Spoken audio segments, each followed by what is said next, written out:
Welcome to our video on understanding the laissez-faire economy. In this video, we will delve into the concept of a laissez-faire economy, its principles, and how it operates in the real world. What is laissez-faire? Laissez-faire, an economic theory originating in the 18th century, advocated for minimal government involvement in business affairs.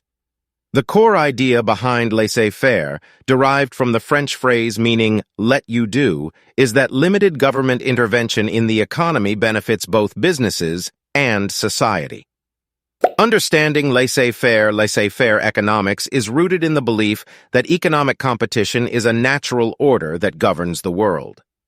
Proponents of this theory argue that this self-regulating nature is the most effective form of regulation, rendering government intervention unnecessary in business and industrial affairs. Consequently, they strongly oppose any form of federal involvement in the economy, including legislation and oversight. Laissez-faire economists reject minimum wages, trade restrictions, duties, and corporate taxes, viewing them as burdens on production rather than facilitators. They perceive corporate taxes specifically as penalties for engaging in productive activities. History of laissez-faire, an economic doctrine that emerged in the mid-1700s, gained popularity through the physiocrats, a group of French thinkers active from 1756 to 1778. Seeking to bring scientific principles to the study of wealth and economic production, these economists emphasized the significance of a free market and economic competition for a healthy society. According to their beliefs, the government's role in the economy should be limited to protecting property, life, and individual freedom. Otherwise, the natural laws governing market forces and economic processes, often referred to as the invisible hand by British economist Adam Smith, should be allowed to operate without hindrance. Early attempts to implement laissez-faire policies faced challenges. An experiment in 1774 by Turgot, Louis XVI's Controller General of Finances, aimed to create a free trade system in the heavily controlled grain industry. However, poor harvests led to scarcities, soaring prices, hoarding by merchants, and starvation among French citizens. Widespread riots persisted until 1775, when government controls were reinstated in the grain market. Despite this initial setback, laissez-faire principles were further developed by British economists like Smith and David Ricardo, and dominated during the Industrial Revolution of the late 18th and early 19th centuries. Critics noted that this approach resulted in hazardous working conditions and significant wealth disparities. Criticism of laissez-faire faces a notable criticism that capitalism, as a system, contains inherent moral ambiguities, lacking inherent protection for the most vulnerable members of society. While proponents of laissez-faire argue that individual pursuit of self-interest will ultimately benefit society as a whole, critics contend that it can lead to economic disparities and poverty. They assert that allowing an unregulated economic system disregards or further harms those in need of assistance.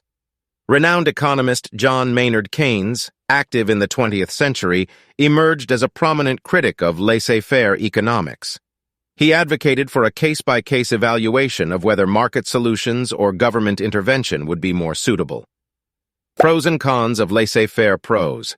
Advocates believe that government intervention in business is inefficient and hampers growth, encourages individual responsibility and fosters innovation, promotes the principles of free markets and healthy competition. Cons. Insufficient regulations can result in harm to consumers and the environment. Negative externalities may arise from unregulated business practices. The competitive nature of laissez-faire economics can lead to wealth inequality. The absence of government oversight may incentivize unethical behavior. What does laissez-faire mean literally? The term laissez-faire, originating from French, translates to let it be in English.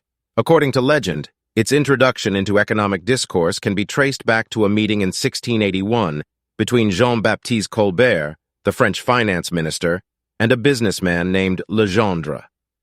When Colbert inquired about the government's role in supporting commerce, Legendre reportedly responded with, "Laissez-nous faire," meaning, "let us do it." This phrase later gained prominence as the name of the core economic doctrine of the physiocrats. What is an example of laissez-faire? The principles of laissez-faire entail an economic approach where the government refrains from involvement in the economy, business operations, and market mechanisms. In this ideal scenario, the free market would autonomously regulate prices and ensure that producers adhere to ethical practices. However, it is important to note that such a pure laissez-faire economy does not exist in reality.